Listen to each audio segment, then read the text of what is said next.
두 번째 키워드는 휴머노이드 로봇 보겠습니다.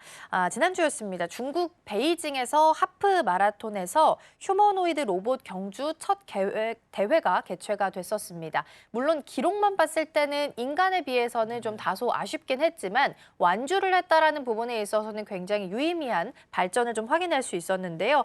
일단 이번 대회에서 시사하는 바는 어떤 것들이 좀 있을까요? 네, 대회를 설명을 조금만 드릴게요. 이 대회가 어떤 대회였냐면 이제 21대의 휴머노이드 로봇이 참여를 했고요. 인간하고 같이 하진 않았으니까 이제 안전상의 이유로 따로따로 했었고 총 길이는 생각보다 길었습니다. 이제 21.1km라고 상당히 길었고 하프 마라톤 대회였습니다. 인간은 이제 12,000명 정도가 참가를 했었고 기록은 뭐 말씀하셨던 대로 그렇게 상당히 한 2시간 넘게 기록을 했고 완주한 휴머노이드 로봇은 이제 21대 중에 3대가 완주했습니다. 그래서 이제 탱궁 울트라라는 로봇이 이제 어쨌든 1위를 했었고요. 2시간 40분 42초라는 기록으로 1위를 차지했습니다. 그래서 이거는 이제 배터리를 같이 했었고요. 사람이 옆에서 같이 뛰었습니다. 그래서 이제 3번 배터리를 갈았다고 이제 말씀이 들려오고 있으면서 이렇게 이야기가 들려왔고요. 사실은 이제 그 전에 기록은 8시간이었습니다. 8시간이었고 뭐 그 자체도 보폭이라든가 열방출이라든가 상당히 문제가 많았는데 보시는 바와 같이 상당히 지금은 거의 인간과 유사하게 지금 달리고 있으면서 이게 이제 크게 있었는데 어쨌거나 안전상의 이유로 분리된 트랙에서 했는데 이게 이제 그 의미가 상당히 많은 게 뭐냐면 21.1km를 현장 테스트를 했다라는 게 상당히 의미가 있을 것 같아서 로봇의 어쨌든 그 복합 능력 테스트를 했다라는 게 좀 있을 것 같고요. 이게 여러 가지로 인간형 로봇이 일상생활에 진입을 한 게 아닌가라는 생각이 있습니다. 그래서 상당히 저는 의미가 있었겠다는 생각이 들면서 이게 이제 인간형 로봇의 어떤 일상으로 우리 일상에 들어온 게 아닌가라는 생각이 듭니다. 그전에는 이 군사라든가 공장이라든가 의료에 이런 로봇이 많이 지금 사용이 되고 있습니다. 그런 측면에서는 많이 됐었는데 이게 이제 스포츠죠. 이게 이제 스포츠지 않습니까? 이 분야에 지금 이제 뛰고 있다라는 생각이 들면서 곧 우리 일상으로 들어올 수 있다는 기대감을 갖게 했다라는 생각. 그러면서 이게 머지 않았다라는 이제 꿈을 품게 하는 이런 게 아닌가라는 생각이 들고요.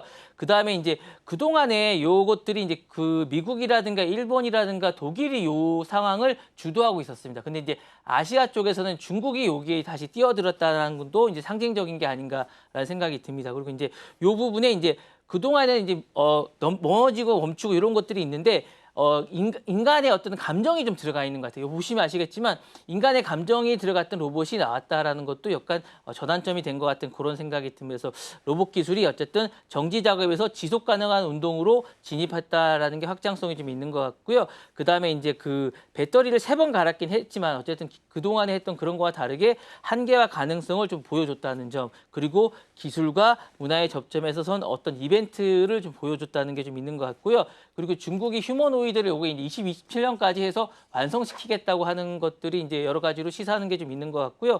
인간과 기계의 어쨌든 경계가 허물어졌고 미래 사회에 이제 우리 생활 속으로 들어온 휴머노이드가 아닌가라는 생각이 들고 엔비디아가 요거를 예전에 좀 보여준 적이 있는데 이런 것들이 이제 아시아 쪽에서도 좀 본격화된 게 아닌가라는 생각이 들면서 우리나라에도 빨리 이게 좀 들어왔으면 좋겠다라는 생각이 좀 듭니다.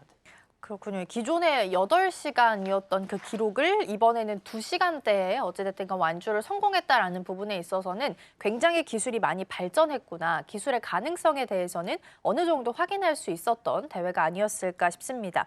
그러면 향후에 이제 휴머노이드는 어떻게 우리 생활에 좀 다가오게 될까요? 뭐 그냥 예상해 보는 거겠지만 지금은 단순히 보시면 아시겠지만 그러니까 걷는 로봇입니다. 걷는 로봇인데 이게 이제 약간 사고하거나 반응하는 로봇이 좀 나오지 않을까라는 생각이 듭니다. 그래서 기술 로드맵을 좀 보시면 이제 보행이나 단일 동작 정도로 하는 것들이 환경을 인식하거나 여러 가지로 자기 판단을 하거나 뭐 AI가 이제 들어가지 않을까라는 생각이 들고요.